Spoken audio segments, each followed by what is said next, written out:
Hello everyone, this is the Vintage Sewing Machine Garage. I am really excited to be bringing you a video for the debut of my white Rotary Model 77. And when I say debut, what I mean by that is the restoration, the overhaul, the reconditioning, whichever word you would like to attach to this, is now complete. You folks have watched me basically access, take apart and service every area of the machine that was designed for service. And I've mentioned before, particularly when you're dealing with an heirloom quality vintage sewing machine, one that's all metal, those that were built before the 1960s, one of the ways you can tell that something was designed to be serviced is that you have access to it. You know, there are screws. You guys have seen me. I've actually gone into this section here. This is the tension stitch length regulator. I've serviced the bobbin winder device. I've taken off the hub and serviced the hand wheel. I've gone, and of course in the motor series you all saw me take and service the brush area and the bearings, and I also cleaned the rubber based friction pulley that provides power from the motor to the machine.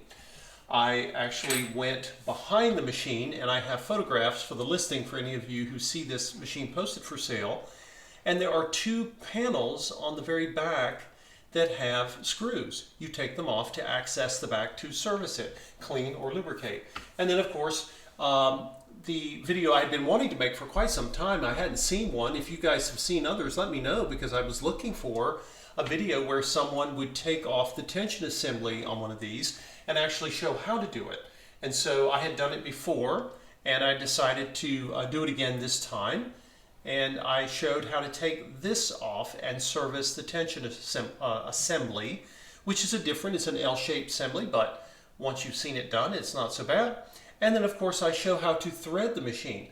As all of you know, or certainly know by now, I am a huge fan of these rotary machines, and I often have to take up for them as the underdog, because people don't appreciate just how popular they once were, how many of them are out there, and how incredibly great, what wonderful sewing machines they make, because they have a rotary hook. And I can tell you that the straightness of the stitch of these machines, I believe, this is just my own opinion, it is the equal of the great, magnificent rotary shuttle hooks on some of the Singer sewing machines, such as the Featherweight and the 201 and the 301, that you all have heard me go on and on about for years. And I love those machines. But these rotaries that were built by the White Sewing Company, again, they were also built under the name Kenmore, Dressmaster, Franklin, Domestic, and it was essentially a drivetrain design that is actually, you can see it, and if you ever wonder if your machine is, it was made by the White Company, you can look underneath it and you will notice the way the drive shaft is laid out. You can tell. You can also tell very often by the dimensions of a rotary platform, which I will actually give to you guys so you can see. You would think by now I would have these dimensions memorized because I've been doing this so long, but the width is 7 1/4 inches. And the length is 16 5/8, right? Just a little beyond 16 1/2 inches in width. And this is a dimension that the White Company would use for many years. They had, if you went back further in time, you may have actually come across some of the rotary machines that had bobbin plates that were kind of curve shaped, and they would come out in a sort of a wave shape at the end. But eventually they came up with this standard, and they would use it for decades. And again, this particular machine has been gone through, everything has been serviced. I had a number of you out there viewing the channel had asked me, hey, can you take a machine through an entire process of reconditioning? And this is one of them. This is an heirloom quality machine. And then I'm getting ready to make the final debut video for that Janome 642, and that machine was built about 30 years after this one. And you can see where they had started to introduce nylon in some of the drivetrain components. But the Janome is still a good machine. It's still solid. It's got a lot of life left in it. And it's interesting when you look at the 30-year difference, you see changes in technology and changes in materials. But this design is one of my favorites, and I always feel like I have to cheer for the underdog. And these machines truly are, in my opinion, incredibly underappreciated, underrated, as are the cabinets that they sit in, because the White Company has some pretty fancy cabinets of its own. Let's see, I believe I have this plugged in. And of course, the light works. And this machine is now ready to perform the way it was designed to. You might have one of these and you might actually get it to run and make some stitches, but sewing machines were designed for service, and we know this because you wouldn't have all of these access screws I just described to you if they weren't meant to be maintained. And remember, they are machines. They're all steel or iron, and they're designed to be tended to occasionally. But for the most part, when you actually sew on them, if you're interested in these machines because you're a sewer and not a sewing machine restorer, all of the work that you've seen me do, that's not something you have to do. A lot of the procedures that I did on this machine have never been done since 1947 or so, when it came out of the factory. And it may have had some service. It may have had its tire replaced in the past. I've replaced this tire, but it may have, I may not have taken off the original, and someone may have had the machine in for service, many years ago. But it was time, and now it should be ready to sew, and we're going to see, because I'm going to do what I call a sewing off of the machine. That's just a fancy expression for I'm going to do some test stitching, because this is now the final video I'm going to make on the Rotary, and then I'm going to be posting it up. I don't normally, I don't post a machine for sale until I've done all my videos on it, because if I don't get my videos made for the machine, I may sell it before I get a chance to do them. And I've got some very nice light coming in here today. By the way, if you are interested in the machine, you will get two Rotary style bobbins, steel. They're easy to find. In fact, there's really nothing on these machines that's difficult to find. They take regular home sewing machine needles, the same as any other machine, including the home domestic singers, and it uses regular sewing thread. So there's really nothing unusual about the machine other than the fact that it has its own bobbin, but that's not strange. Many machines do. If they didn't copy Singer, they had their own. Those of you who have Berninas know this. Some of your machines have special bobbins. And but yes, I've demonstrated all of the procedures for servicing a white Rotary. If you have, by the way, a Kenmore Rotary or one of the other names that were put on this machine, they did have some variations, okay? So any of the procedures I showed you for this machine, they might vary. They very well probably will vary on different versions of the machine, even though mechanically they all work the same to make that beautiful Rotary straight stitch, and I do mean straight. So let's demonstrate for you guys. I've got two things to show you, sewing wise. I've got nice light, so I won't use my electric light source here. And this particular machine has, let's see, I believe I have a size 14 needle in this. It threads from the left to the right, as do most vintage sewing machines. And of course, I've got my sewing foot down, and now I'm going to see where my thread tails are there. And I am going to let you hear it run. And again, I have that wonderfully slow needle control. I'm a real big fan of being able to control, at least to some degree, the speed, slow needle speed of a sewing machine. I really like having that capacity. Now I'm going to turn around and I'm going to come back and make another run of stitches. But I'm going to sew more quickly.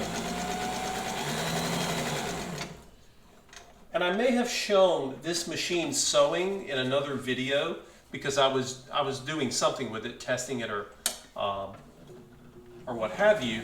Now I'm going to come over and I'll show you all how this machine makes not only straight rotary shuttle type stitches, but it makes those wonderful short late stitches just like the Singers do. Now let's see, I'm going to come over to this is my forward stitch length regulator. You can also regulate the length of the reverse stitch. That's something peculiar to these machines, and you'll see my little back tacking lever. It will come down as I move my stitch length regulator. If you ever have one of these machines and your dials are stiff, that's because your machine is overdue for service. And you guys saw I took this plate off and I was able to go inside. There wasn't very much dust in here. I cleaned out what I found, but the most important thing is I re-lubricated the parts that had not been serviced. And again, when you see these two set screws here, you know it was designed for that plate to come off. For those of you who are going to sew with this machine, all you have to do is simply add 1 drop of sewing machine oil in the oiling ports and keep your feed dogs clean. All of the other procedures I've done, that's part of reconditioning. That's not part of your normal maintenance. So don't ever let those videos convince you that vintage sewing machines are ridiculously maintenance intensive. Actually, they're just the opposite. Now, I kept telling you I was going to shorten my stitch length.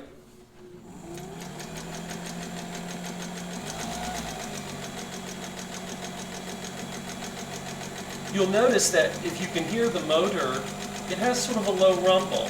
And if it sounds different to you than other sewing machine motors, that's normal. It should sound different because it is different. I have noticed that every motor design, even within a single brand, has a different sound. That's true of Singer motors from the vintage era. If it's a different design, it might have a different sound that it makes.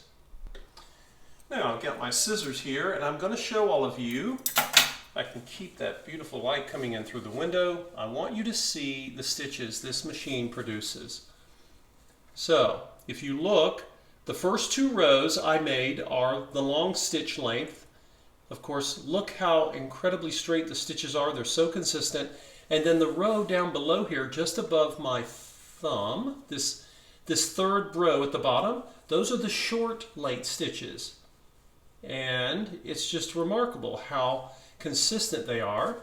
Here's the other side. Let me let you compare, and you will see again the top 2 rows. This is the other side. Those are the long stitch length, and down at the bottom, particularly in this piece of fabric, if you can see that very last row of stitches, they're just unbelievably straight, and that's because of its rotary hook. Now, that was 3 layers of a lightweight cotton. I'm going to fold that. I could fold that over and do 4. Actually, what I actually thought about doing, instead of just doubling my fabric, normally I do test stitching on just pieces of remnant fabric I have, like you just saw. And then today it occurred to me I've been meaning to. This is a cotton tote bag that I use for groceries, and it has a little hole in the bottom, and it looks like something had punctured it at some point. And I want to mend that. So you guys are going to watch, and this may or may not provide comedy here when you watch me work to sew on something. But we'll see. I'm going to actually use this machine. It was sewing on that lightweight cotton. Now I'm going to take and mend the hole in this tote. And for those of you, many of my viewers are really good sewers. And so try not to make fun of me too badly. You know that my heart is with the machines and not so much in sewing. But we're going to change that this summer, and I'm going to let all of you watch me learn to sew something, and that also may provide comic relief to this otherwise, information-based YouTube channel. Okay, so I've got the 2 sides of the hole here, and I'm going to attempt to sew this. And again, this is a canvas cotton, so it's heavier weight than what you saw me sewing on before. Okay, but I think my size 14 needle should still be okay. Now, of course, one of the things I want to do is I want to get the raw edge of my fabric folded here so it doesn't continue to make that hole grow. Now, for me, because I'm working in a small space, notice the machine is set to go forward. The first thing I want to do is I want to go back to my longer stitch length. And then I'm going to come forward, and then I'm going to just hold my reverse lever down, okay? And I'm going to go back a few stitches, and that of course is my back tacking, or the locking in of my stitch. It doesn't take much, but it's you know, I don't know a lot about sewing, but I do know that much. So, okay, now we are ready to go forward. And now you can also see why I really like having slow needle control, not just because I'm an inexperienced sewer. Now I'm going to do a little reverse. And let's see. Since this is a tote bag and I usually put heavy groceries in it, I think I'm going to turn around and make another run in the other direction. I don't think it'll hurt. I think I'm going to cut my thread tails here and then come back for another run to make sure I got it all.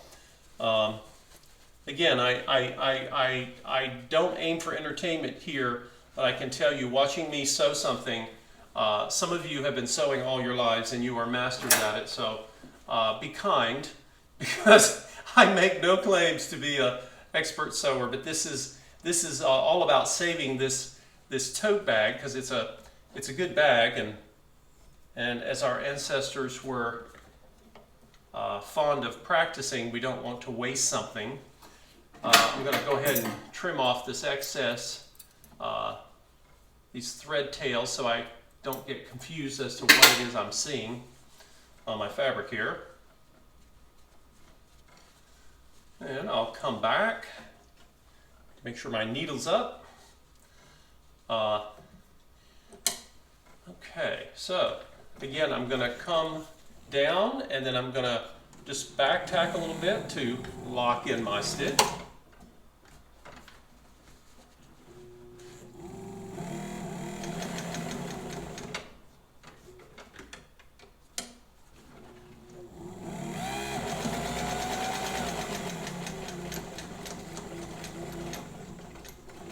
And then back tack again. And I just mended, or at least I think I did.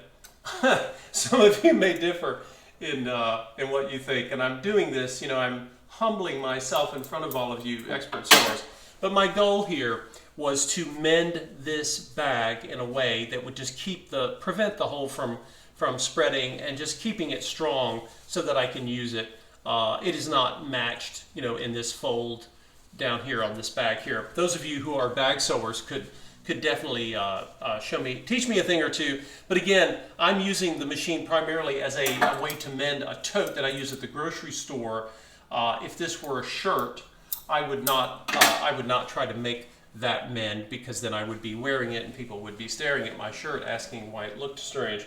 But there you have it, guys. That is the flexibility and the really a nice little show of the power of these old rotaries. I hope that this whole series on the white rotary has been helpful. Now that I've gotten a full reconditioning series of videos on the Janome 642 hybrid vintage machine, and I've done an heirloom vintage machine, which in this case is the rotary, I think I'll try to find another machine that is non-rotary. I wanted to give the rotary its day in the sun first, because, you know, I feel that these machines are really, people pass over them, and that you shouldn't. They are incredible, and diamonds in the rough for sure. And I find them one of the most simplest machines to actually work on, because I can get to everything. So, but the next series of restoration videos will probably be on a machine that will be non-direct drive. So we'll see. I've got a couple of machines in the hopper here. I've got another black 301, which has a direct gear motor, and I'm probably going to do a motor series video on that one. But I think for the next full video, I have a what do I have? I have a Singer. I have some Singers coming up, so I'll be trying to focus on one of those. It'll be an heirloom quality machine, and hopefully that will be helpful for some of you who wanted to see an entire machine gone through. And I'll just see what I have in my inventory. It changes all the time.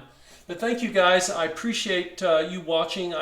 Again, when it comes to the sewing machine that's right for you, so much of this depends on what you want to make. And when it comes to aesthetics, which matter, some people love the hammered finished look, some people like the gloss look, and you know, you like what you like when it comes to aesthetics. There's nothing really I can instruct you on that. You don't need anyone to tell you what to like aesthetically, but I can tell you that this machine, if you are looking for a beautiful straight rotary hook stitch, and you know, you may have it right under your nose and didn't realize because you were looking for one of the more famous Singer rotary hook machines, which of course are incredible as well. Anyway, thank you for supporting the channel, everyone.